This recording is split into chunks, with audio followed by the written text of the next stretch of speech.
നമസ്കാരം. SFIയെ പരിധി വിട്ട് പിന്തുണയ്ക്കുന്ന സർക്കാരിന് കർശനമായ താക്കീതുമായിട്ടാണ് ഇപ്പോൾ ഹൈക്കോടതി രംഗത്തെത്തിയിരിക്കുന്നത്. കാസർഗോഡ് ഗവൺമെൻറ് കോളേജ് മുൻ പ്രിൻസിപ്പളായിട്ടുള്ള ഡോക്ടർ രമയ്ക്കെതിരെയുള്ള എല്ലാ നടപടികളും അസാധുവാക്കിയ ഹൈക്കോടതി വിധിയിലാണല്ലോ കടുത്ത ഭാഷയിൽ അത്തരത്തിലുള്ള വിമർശനം ഇപ്പോൾ ഉണ്ടായിരിക്കുന്നത്. SFIയുടെ പരാതിയിൽ പ്രിൻസിപ്പളിനെ ക്രൂശിക്കുവാൻ സർക്കാർ ശ്രമിച്ചിരുന്നു എന്നാണ് പറയപ്പെടുന്നത്. ഹൈക്കോടതി ഇടപെട്ടാണ് പ്രതികാര നടപടികൾ ഇല്ലാതാക്കിയത് പോലും. ഉത്തരവിൽ സർക്കാരിനും SFIക്കും കടുത്ത വിമർശനമാണ് ഉള്ളത് എന്നുള്ളതാണ്. പൂക്കോട് വെറ്റിനറി കോളേജിലെ സിദ്ധാർത്ഥൻ്റെ കേസുമായിട്ട് ബന്ധപ്പെട്ടും വിധിക്കുള്ള പ്രാധാന്യം ഏറെയാണ് എന്ന് പറയേണ്ടി വരും.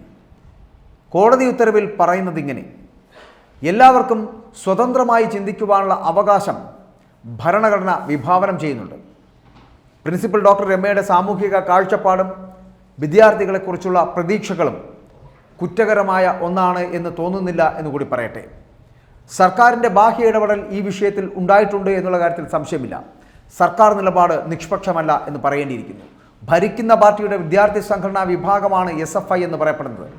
അതുകൊണ്ട് തന്നെ SFIക്കെതിരെ ഡോക്ടർ രമ ഉന്നയിച്ച ആരോപണങ്ങൾ അന്വേഷിക്കുവാൻ സർക്കാർ സംവിധാനം തയ്യാറായില്ല എന്നുള്ളത് ബാഹ്യ പ്രേരണയ്ക്ക് സർക്കാർ നൽകുന്ന അല്ലെങ്കിൽ സർക്കാർ വിധേയമായി എന്നുള്ളതിന് തെളിവാണ്.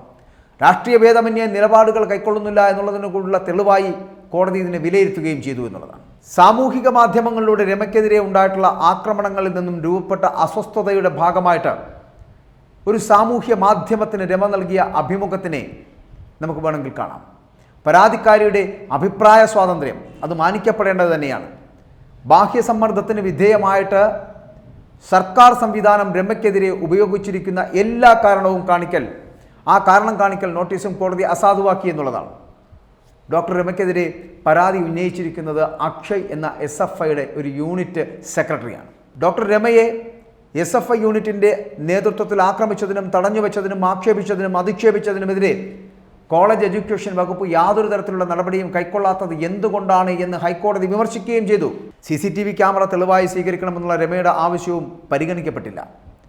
കോളേജിയറ്റ് എഡ്യൂക്കേഷൻ വകുപ്പ് നടത്തിയിരിക്കുന്ന അന്വേഷണങ്ങൾ നിഷ്പക്ഷമല്ല എന്നുള്ളതാണ്.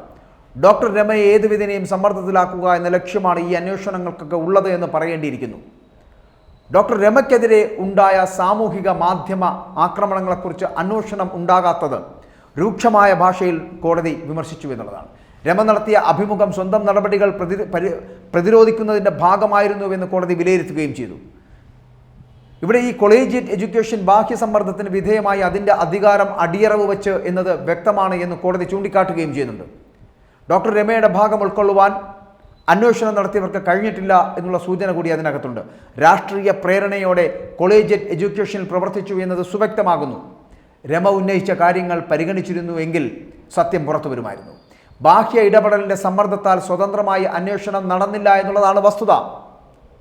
ഇവിടെ കണ്ണൂർ സർവകലാശാല ഒരു രക്ഷിതാവിൻ്റെ പരാതിയിൽ ഡോക്ടർ രമയ്ക്കെതിരെ ശിക്ഷാ നടപടികൾ അതിനെയും ഹൈക്കോടതി രൂക്ഷ ഭാഷയിലാണ് വിമർശിച്ചിരിക്കുന്നത്.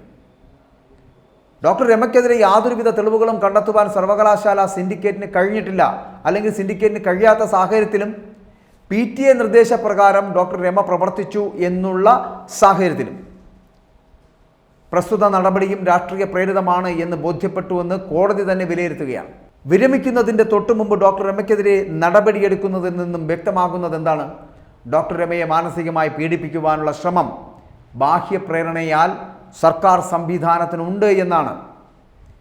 യഥാർത്ഥ അന്വേഷണം നടക്കുകയാണ് എങ്കിൽ SFI വിദ്യാർത്ഥികൾക്ക് എതിരെയും അവരുടെ ക്രൂരതകൾക്കെതിരെയും നടപടി ആവശ്യമാണ് എന്നത് വ്യക്തവുമാണ്. അന്വേഷണം നടത്തിയവർ ബാഹ്യ പ്രേരണയാൽ ഡോക്ടർ രമയ്ക്കെതിരെ ഏകപക്ഷീയമായി നടപടിയെടുക്കുവാൻ അധികാര ദുർവിനിയോഗം നടത്തി എന്നുള്ളതാണ് വസ്തുത. രമയ്ക്കെതിരെയുള്ള എല്ലാ നടപടികളും അസാധുവാക്കിക്കൊണ്ടുള്ള അസാധാരണമായിട്ടുള്ള ഒരു കോടതി വിധി അല്ലെങ്കിൽ ഒരു വിധി കോടതി പ്രസ്താവിക്കുകയാണ്. വിരമിക്കുന്നതിന് തൊട്ടു മുമ്പ് ഡോക്ടർ രമയ്ക്കെതിരെ എടുത്ത നടപടികൾ കോടതി വിമർശിക്കുകയും ചെയ്യുന്നുണ്ട് എന്നുള്ളതാണ്. ഈ അസാധാരണമായിട്ടുള്ള വിധി നീതിന്യായ വ്യവസ്ഥയുടെ വിശ്വാസ്യതയ്ക്ക് അനിവാര്യമാണ് എന്ന് കോടതി നിരീക്ഷിക്കുകയും ചെയ്തിട്ടുണ്ട്. കോളേജിൽ മയക്കുമരുന്ന് ഉപയോഗം തടയാൻ ശ്രമിച്ച അധ്യാപികയെ സ്ഥലം മാറ്റിയ നടപടി കേരള അഡ്മിനിസ്ട്രേറ്റീവ് ട്രിബ്യൂണലും നേരത്തെ തന്നെ തടഞ്ഞു വെച്ചിരുന്നു എന്നുള്ളതാണ്. കാസർഗോഡ് ഗവൺമെൻറ് കോളേജിലെ സ്റ്റാറ്റിസ്റ്റിക്സ് വിഭാഗം അധ്യാപികയായിട്ടുള്ള ഡോക്ടർ രമ എന്നാണ്.